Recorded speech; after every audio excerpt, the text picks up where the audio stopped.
এই প্রবন্ধটি পড়েছি। তো এই পর্যায়ে আমরা এটার যে অনুশীলনী অর্থাৎ বহু নির্বাচনী প্রশ্ন, সৃজনশীল প্রশ্ন আছে সেগুলো আমরা এখন আলোচনা করব। প্রিয় শিক্ষার্থীরা, নমুনা প্রশ্নে প্রথমেই আমরা দেখতে পাবো, এখানে প্রথমেই আছে ত্রিপুরা জনগোষ্ঠীর উৎসব কোনটি? সাংরাই, বিজু, বৈশু, সুহরাই। তো সঠিক উত্তর হবে বৈশু। 2 নম্বর আছে বাঙালি ছাড়া অন্যান্য জাতিসত্তা জাতীয় মূল ধারারই অংশ, কারণ তারা কি? 1 নম্বরে আছে বাংলা আমাদের সংস্কৃতিকে সমৃদ্ধ করেছে, জাতীয় সমৃদ্ধিতে গুরুত্বপূর্ণ ভূমিকা রাখে, ধর্মীয় দিক থেকেও তারা গুরুত্বপূর্ণ। তো এখানে সঠিক উত্তর হবে 1 এবং 2 মিলে। তো 1 এবং 2 কোথায় আছে দেখো, 1 এবং 2 আছে কতে, অর্থাৎ সঠিক উত্তর হবে কোনটা? ক। তারপরে নিচে দেওয়া আছে উদ্দীপক, যে উদ্দীপকটি পরে 3 ও 4 নম্বর প্রশ্নের উত্তর দাও। বাবার চাকরির সুবাদে সুমি সিলেটের একটি স্কুলে ভর্তি হয়, সেখানে লুসি দারিং নামে একটি মেয়ের সাথে তার বন্ধুত্ব হয়। তার কথা প্রসঙ্গে সুমি জানতে পারে দারিং লুসির মায়ের পদবী। শুনে তার কাছে অদ্ভুত লাগে যে বিয়ের পর লুসির বাড়িতে তার বর চলে আসবে। শিক্ষার্থীরা 3 নম্বর আছে উদ্দীপকে বাংলাদেশের জাতীয় সত্তা সম্পর্কিত এই রচনায় কোন জাতিসত্তার পরিচয় পাওয়া গিয়েছে? তো প্রথমে আছে কি চাকমা, মারমা, গারো, সাঁওতাল। তো এটা সঠিক উত্তর হবে গ, অর্থাৎ গারো। 4 নম্বর হলো উদ্দীপকের জাতিসত্তা আমাদের জাতীয় জীবনে গুরুত্বপূর্ণ, কারণ তারা আমাদের সংস্কৃতির দ্বারক, অবিচ্ছেদ্য অংশ, ঐতিহ্যকে ধারণ করেছে। তো এটা সঠিক উত্তর হবে তিনটাই যেটাতে আছে সেটাতে। দেখো ঘতে 1, 2, 3 তিনটাই আছে, তার মানে সঠিক উত্তর হবে কি ঘ, অর্থাৎ সংস্কৃতির দ্বারক, অবিচ্ছেদ্য অংশ, ঐতিহ্যকে ধারণ করেছে। এখন একটা সৃজনশীল প্রশ্ন আছে, বাহার তার বন্ধু সঞ্জীবের সাথে একটি পার্বত্য অঞ্চলে বেড়াতে যায়। সেখানে গিয়ে সে জানতে পারে স্থানীয় লোকজন সবাই বৌদ্ধ ধর্ম অবলম্বী, পিতৃতান্ত্রিক। তারা দেবদেবীর পূজা করে এবং নববর্ষ এলে সাংরাই উৎসব পালন করে। সেখানে কয়েকদিন থাকার পর তারা অন্যত্র বেড়াতে যায়।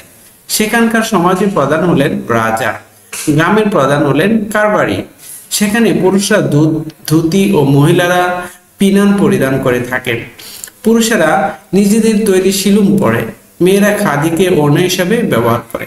এখন 4টা প্রশ্ন দেওয়া আছে। এই সৃজনশীলে তোমার প্রাপ্ত নম্বর হচ্ছে কত? 10, অর্থাৎ তুমি 10 পাবে যদি 4টা প্রশ্নের উত্তর সুন্দরভাবে দিতে পারো।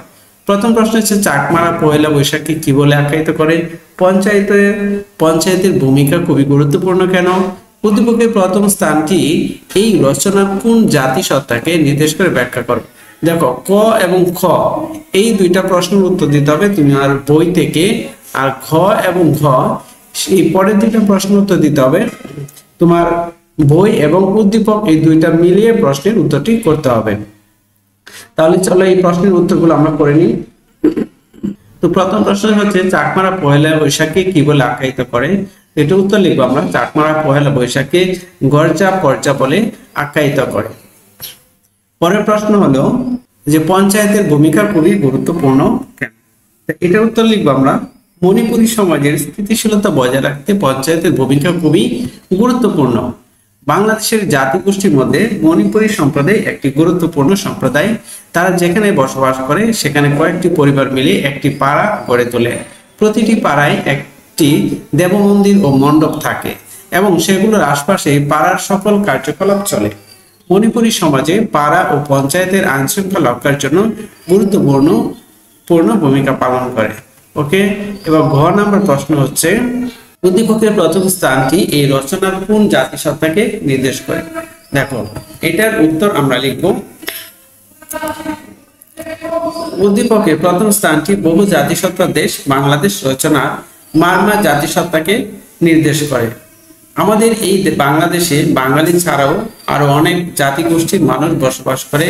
এসব জাতিগোষ্ঠীর প্রত্যেকটির রয়েছে স্বতন্ত্র পরিচয়, নিজস্ব সংস্কৃতি ও জীবনাচার।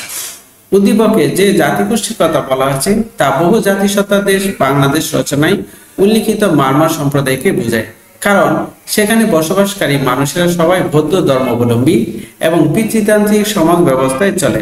তারা দেবদেবীর পূজা করে এবং নববর্ষে সাংরাই উৎসব পালন করে। বহু জাতিসত্তার দেশ বাংলাদেশ। প্রবন্ধে উল্লেখ আছে যে মারমারা প্রাচীনকাল থেকেই বৌদ্ধ ধর্মাবলম্বী, তারা নববর্ষ উপলক্ষে সাংগ্রাই দেবীর পূজা করে। তাই বলা যায় উদ্দীপকের জাতিগোষ্ঠীটি মূলত মারমা সম্প্রদায়কে বোঝায়। ঘ নম্বরে আছে বাহার ও তার বন্ধু শেষে যেখানে বেড়াতে গেল তা বাংলাদেশের একটি জাতিসত্তার বৈশিষ্ট্যকে ধারণ করে। উদ্দীপক ও রচনার আলোকে বিশ্লেষণ করো। ঠিক আছে, তুমি আবার প্রশ্নটি পড়ে নাও, প্রশ্নের উদ্দীপকটি পড়ে নাও, পড়ে এই ঘ নম্বর প্রশ্নের উত্তরটা এভাবে লিখবা। যেহেতু এটা 4 নাম্বার, তো 4টা ভাগে ভাগ করেছি। বাহার ও তার বন্ধু শেষে যখন বেড়াতে গেল তা বাংলাদেশের একটি জাতিসত্তার বৈশিষ্ট্যকে ধারণ করে। মন্তব্যটি যথার্থ। বাংলাদেশের বৃহৎ জনগোষ্ঠী হচ্ছে বাঙালি জাতি। বাঙালি ছাড়াও এদেশে অনেক জাতিগোষ্ঠীর মানুষ বসবাস করে। তাদের সংস্কৃতি ও জীবনাচার আমাদের জাতীয় সংস্কৃতিকে সমৃদ্ধ করেছে। উদ্দীপকে উল্লেখিত বাহার ও তার বন্ধুদের সর্বশেষ দেখা স্থানটি একটি জাতিসত্তার বৈশিষ্ট্যকে ধারণ করেছে। তারা বাংলাদেশের পার্বত্য জেলাগুলোতে বাস করে। সেখানে সমাজের প্রধানকে বলা হয় রাজা আর গ্রামের প্রধানকে বলা হয় কারবারি। সেখানকার পুরুষেরা ধুতি এবং মহিলারা পিনান পরিধান করে। বহু জাতিসত্তার দেশ বাংলাদেশ নামক প্রবন্ধের বর্ণনা অনুযায়ী তারা চাকমা জাতিগোষ্ঠীর মানুষ। উদ্দীপক ও আলোচ্য প্রবন্ধে বাংলাদেশের একটি জাতিগোষ্ঠী হিসাবে চাকমা সম্প্রদায়ের কথা বলা হয়েছে। প্রবন্ধে চাকমাদের বিভিন্ন বৈশিষ্ট্যের কথা উল্লেখ করা হয়েছে। তারা মূলত ভাত, মাছ, মাংস ও শাকসবজি খেয়ে থাকে। বিষ্ণু তার উৎসব তাদের অন্যতম প্রধান উৎসব।